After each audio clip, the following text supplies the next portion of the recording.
Well, howdy hey, howdy ho.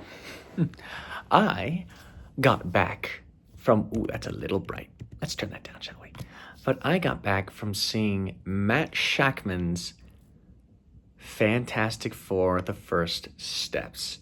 And right off the gate, all I'll say is that it's pretty good. Great, even, but it's definitely not excellent or fantastic.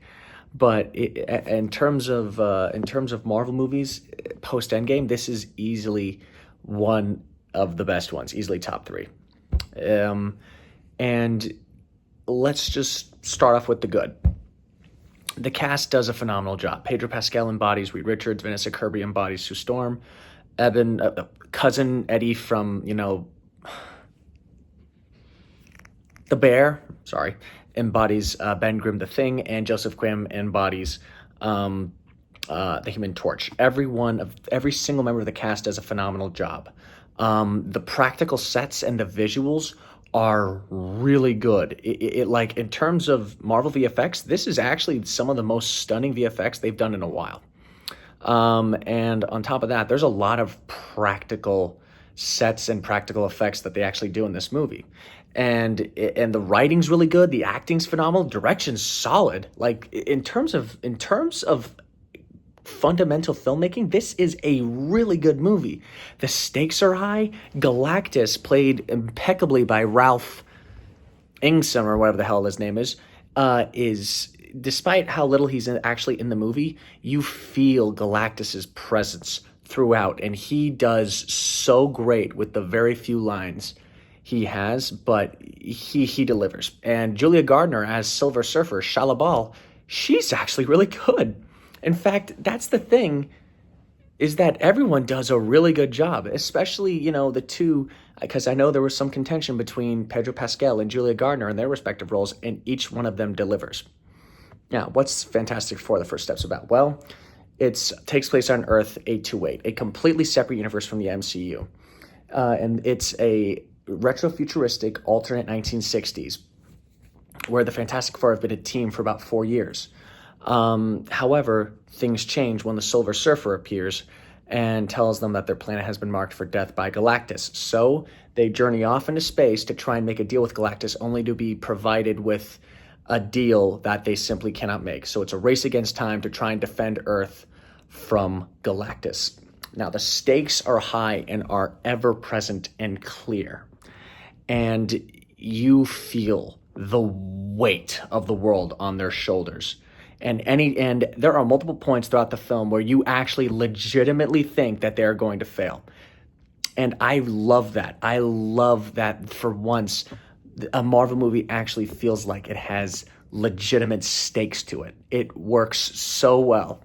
And, the pacing is really good. It goes at a breakneck speed, which now leads me to some of the negatives. This movie runs way too quickly. And not only that, it feels like a solid 10, maybe 15 minutes. At most, 20 minutes was cut from this movie. If you noticed in the trailer, John Malkovich was in this movie. Yeah, he's not. He got cut. And you have actors like Natasha Lyonne and the dude from Richard Jewell, Paul something something. Big name actors, they're in it for less than a minute. They appear and then they're gone. And this is more of a personal gripe. Ralph Ingsom, I think his name is, as Galactus, is like solid casting choice, but he is in the movie so little and he has so little to do that it kind of feels like a waste. And, this does kind of lead to a slightly disjointed movie.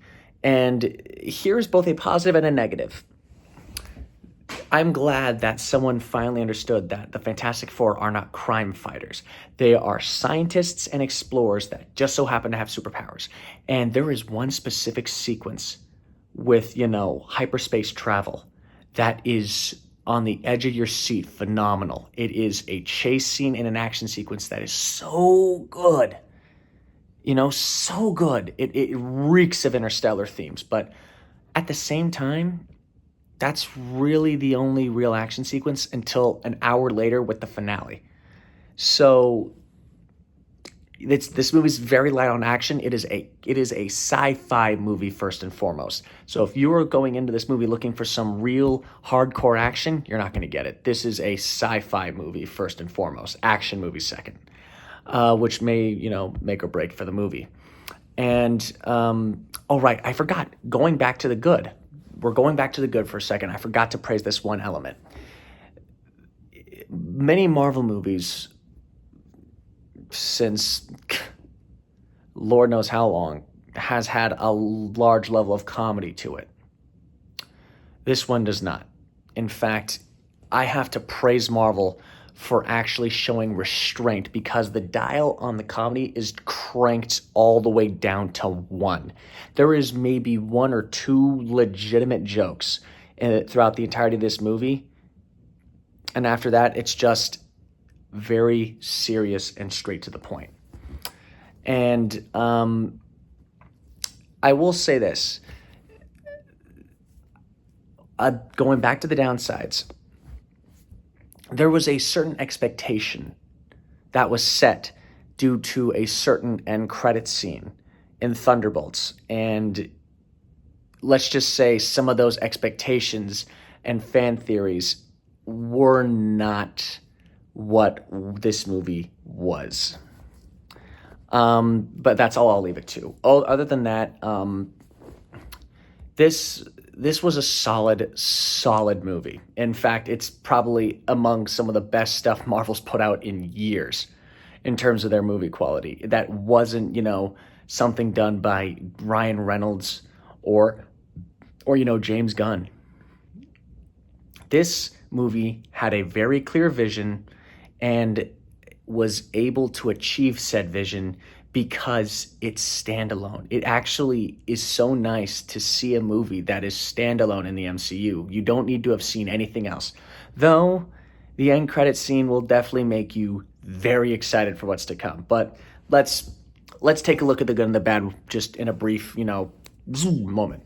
The good, the writing, the direction, the pacing, and on top of that, the acting and the visuals are all phenomenal. The actors who play these roles embody them through and foremost. There is actual stakes. There is a level of fear that is actually felt here. The humor's turned all the way down, and the characters are allowed to be themselves.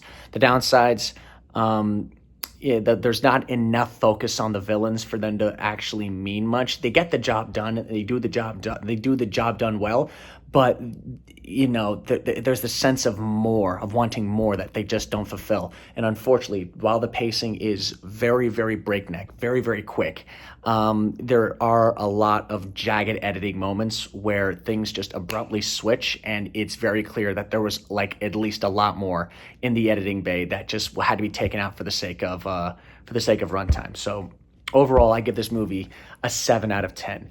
Honestly, I really want to give it an 8, and part of me wants to throw that 8 at them. However, I'm going to need to give it some time because I did have some expectations going into this movie, and it's clear in the trailers they hint at that ending that that at least I know I wanted, and they didn't kind of deliver on. It's not necessarily a matter of they didn't do it. It's a matter of my expectations were not met. But I have to judge this movie based on what it is rather than what I wish it would be. So overall, do I recommend Fantastic Four: The First Steps? 100%. Do I want to see more of this world and perhaps more versions of heroes set in this world? I would love to. Does the end credit scene make me excited for Doomsday? Yes, it does. And would I recommend seeing this movie more than once? Fuck yes, I would. This is a movie that it should be seen on the big screen, and I think Marvel should be praised for actually doing something this creatively bold and daring.